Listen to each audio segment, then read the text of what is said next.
केंद्रीय वित्त मंत्री निर्मला सीतारमण 1 फरवरी को फाइनेंशियल ईयर 2025-26 का बजट पेश करेगी। ये बजट मोदी सरकार के तीसरे टर्म का पहला पूर्ण बजट है। इस श्रृंखला में chamber of association of Maharashtra industry and trade के अध्यक्ष डॉक्टर दीपेन अग्रवाल इनसे खास बातचीत की और जाना व्यापारियों की क्या उम्मीदें हैं बजट 2025 और 26 को लेकर। वित्त मंत्री निर्मला सीतारमण 1 फरवरी 2025 को यूनियन बजट पेश करने के लिए तैयार है। देश भर में अर्थशास्त्री और इंडस्ट्री एक्सपर्ट्स बजट 2025 से बड़ी उम्मीदें लगाए बैठे हैं, जिनसे इंफ्रास्ट्रक्चर, एग्रीकल्चर, एमएसएमई और दूसरे जरूरी सेक्टर को तेजी से आगे बढ़ने में मदद मिल सके। सरकार द्वारा बजट में इस बार रेलवे, सड़क और डिफेंस जैसे सेक्टर में कैपिटल एक्सपेंडिचर में निवेश पर फोकस रखने की उम्मीद है, ऐसा डॉक्टर दीपेन अग्रवाल द्वारा कहा गया। साथ ही वे बोले कि वित्त मंत्री 1 फरवरी को सुबह 11 बजे बजट 2025 पेश करेंगे। टैक्स पेयर्स भी इस बार वित्त मंत्री से इनकम टैक्स में राहत देने की उम्मीद कर रहा है। मिडिल क्लास और सैलराइड क्लास को निर्मला सीतारमण से बड़ी उम्मीदें हैं। कल जो है बजट 2025-26 जो है पेश होने जा रहा है, कल यानी 1 फरवरी को। और आज हम देख रहे हैं कि राष्ट्रपति द्रौपदी मुर्मू के भाषण से इसका आगाज़ हो चुका है और इसी श्रृंखला में हम देख रहे हैं कि पूरे देशवासियों का इस बजट की ओर जो है ध्यान लगा हुआ है। और इसी श्रृंखला में आज हम बात करने वाले हैं दीपेन अग्रवाल, जो कि बिजनेसमैन है। इन्होंने व्यापारियों का नेतृत्व भी किया है। सर, क्या बताओगे, कल जो है मोदी सरकार के 2024 में जो सरकार नई बनी है, उनका पहला बजट हम बोल सकते हैं। क्या आप क्या सोच रहे हैं कल के बजट को लेके, क्या आपको अपेक्षाएं हैं?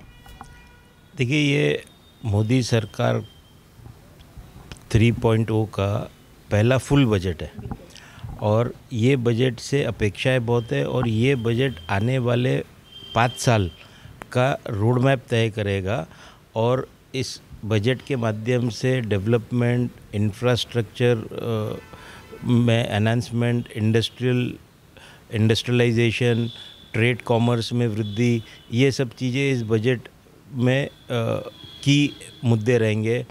फार्म सेक्टर हो, हेल्थ सेक्टर हो, गवर्नमेंट की स्पेंडिंग का क्या रुझान है, वो इस बजट से समझ में आएगा।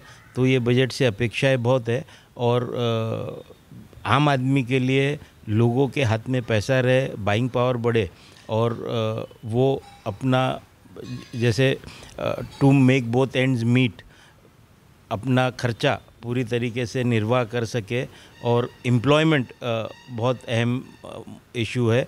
तो ये सब मुद्दे के ऊपर बजट में चर्चा होगी और उसके ऊपर उचित निर्णय दिखेंगे। टैक्सेशन को लेकर भी इसमें जो है पेश होने वाले हैं, बजट जो है मुद्दे आने वाले हैं। किस तरह से देख रहे हो आप कल जो बजट पेश होने वाला है? क्या खास तौर पर व्यापारियों की अपेक्षाएं है कि आपको लगता है कि बजट में ये चीज़ें जो है ये आनी चाहिए उभर कर सामने? देखिए, अभी बजट के अंदर इनडायरेक्ट टैक्सेशन को लेके कोई टैरिफ और कोई दर तय हो रही है, ये बातें ख़त्म हो गई है। अभी इनडायरेक्ट टैक्सेशन जीएसटी आ गया है और जीएसटी की जो दरें हैं वो जीएसटी काउंसिल डिसाइड करता है। तो उसमें बजट का कोई रोल रह नहीं गया। Nirmala Sitharaman ji as finance minister through the budget, उनका कोई रोल नहीं रह गया।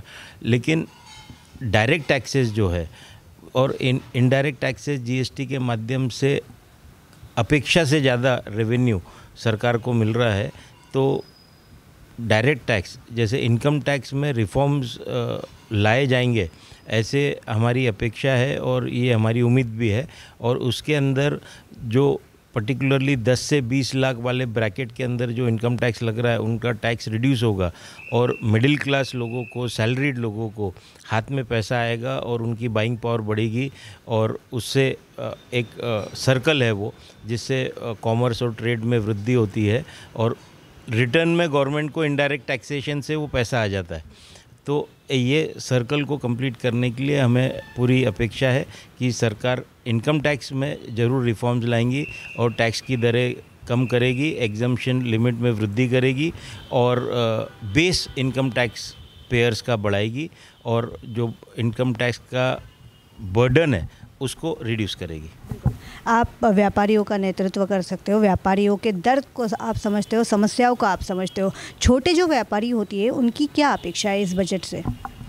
देखिए, MSMEs है या ट्रेडर्स है, रिटेलर्स है और माइक्रो रिटेलर्स है। माइक्रो रिटेलर्स में वेंडर, स्ट्रीट वाले सब उसमें आ जाते हैं।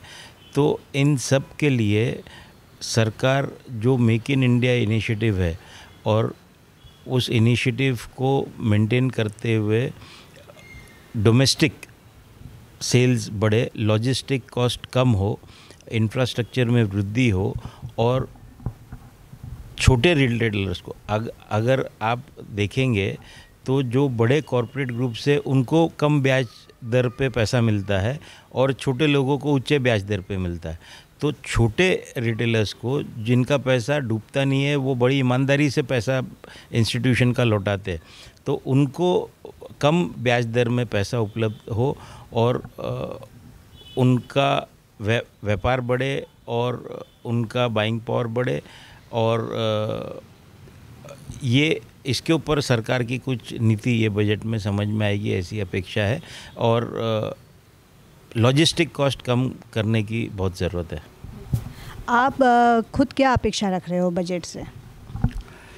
देखिए, बजट से मेन अपेक्षा जो है ये फिस्कल प्रूडेंस, फिस्कल डेफिसिट जो बढ़ते जा रहा है उसको सरकार कैसे कंट्रोल करेगी।